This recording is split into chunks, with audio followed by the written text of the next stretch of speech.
Се поголем број пушачи во Соединетите Американски држави чувствуваат дека се непосакувани. Федералните закони ги спречуваат да пушат во јавни згради. Можат да пушат надвор, но на одредена оддалеченост од зградите.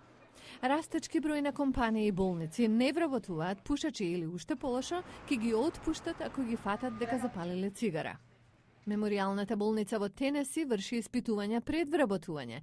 Тест на урина, во која ќе биде откриен никотин, значи нема работа. Медицинската сестра Кристи Едмондсон протестира.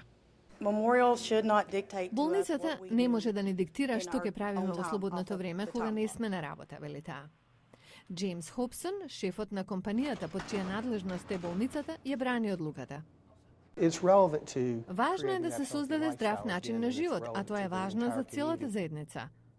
Истражување на Американскиот центар за контрола на болести покажува дека медицинската нега и губењето на продуктивноста просечно чини околу $3,000 годишно за секој пушач. Како резултат на ова, некои компании сега бараат пушачите да платат поголем дел за здравственото осигурување отколку непушачите.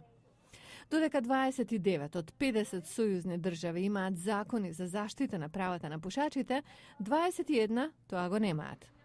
Светската здравствена организација наведува дека годишно умираат најмалку 5 милиони пушачи од рак на белите дробови, срцеви заболувања и други причини поврзани со никотинот.